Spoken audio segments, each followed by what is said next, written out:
Mon secret, c'est de posséder une force fabuleuse depuis le jour où j'ai levé mon glaive magique en criant « Par le pouvoir du crâne ancestral !»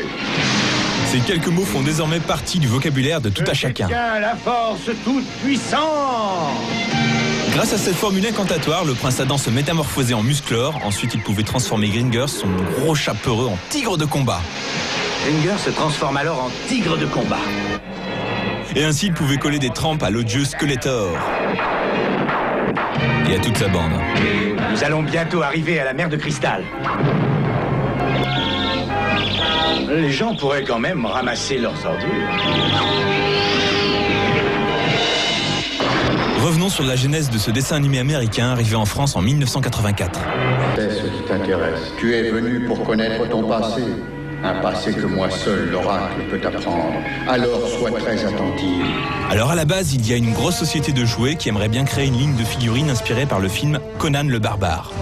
Sauf qu'au dernier moment, ils craignent que le héros soit trop violent et pas assez civilisé pour séduire les enfants. Donc excite Conan. Regarde ça, c'est très intéressant. Ils imaginent alors les jouets des maîtres de l'univers et ils décident de produire un dessin animé pour promouvoir leurs produits. Ils contactent Filmation qui accepte de réaliser la série animée à condition qu'ils soient libres dans leur création. Je suis Adam, prince d'Edernia, défenseur du secret du château des ombres. Filmation imagine alors tout un univers autour de la gamme de jouets. Un univers d'heroic fantasy qui puise notamment son inspiration dans Donjons et Dragons. Un jeu de rôle que pratiquait assidûment l'un des scénaristes, Larry Ditilio, qu'on voit ici à droite. Ça, c'est un secret que j'ai promis de ne pas révéler. Donc on retrouve des donjons, des dragons, plein de dragons, et aussi de la magie avec Orko le magicien. D'ailleurs, Orko est un personnage qui ne figurait pas dans la gamme de jouets. C'est Filmation qui l'a imaginé. Ils avaient un deal avec les commanditaires grâce auquel ils touchaient des royalties pour chaque personnage original inventé. Quand ils verront ça, ils seront fous de joie.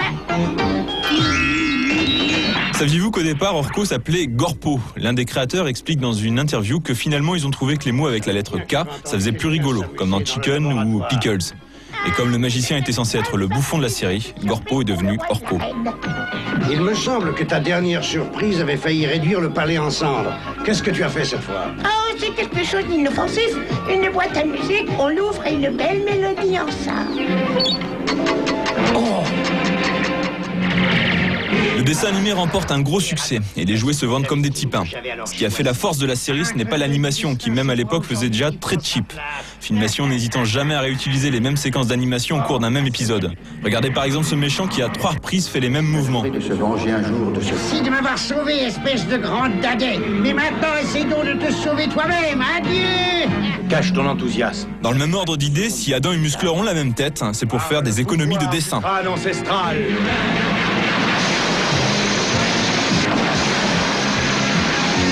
Je détiens la force toute puissante. Et donc ce qui a fait la force toute puissante de la série, c'est toute une galerie de personnages riches et en couleur, des personnages qui ont une histoire. Ce bébé, c'était toi. Mais alors, d'après toi, ma mère, ce serait... Oui, la sorcière du château des ombres. Maman. Puis les méchants étaient particulièrement mémorables, comme le terrible Skeletor. Contre les forces du mal. Tout ceci a donc permis à la série de cartonner. Mais une fois les objectifs de vente atteints et jugeant qu'il fallait passer à autre chose, le dessin animé a été arrêté. Et Musclor a dû rendre son tablier. Alors, c'est ce qu'on appelle partir en coup de vent. Une série dérivée des maîtres de l'univers appelée She-Ra a fait son apparition. Puis Musclor est revenu dans une série animée passée complètement inaperçue chez nous intitulée Les Nouvelles Aventures de Musclor. Et en 87, on a même eu droit à un film de série Z dans lequel Dolph Lundgren jouait Musclor. Et que les fans se rassurent, Musclor n'est pas mort. Il va revenir bientôt dans une nouvelle série encore inédite en France, donc voici quelques images en exclusivité. Dans cette série qui semble bénéficier d'une meilleure qualité d'animation, on découvrira notamment les origines de Skeletor, qu'on voit ici avant sa transformation en squelette. La série devrait bientôt arriver en France, à moins qu'on tombe sur un os de Skeletor.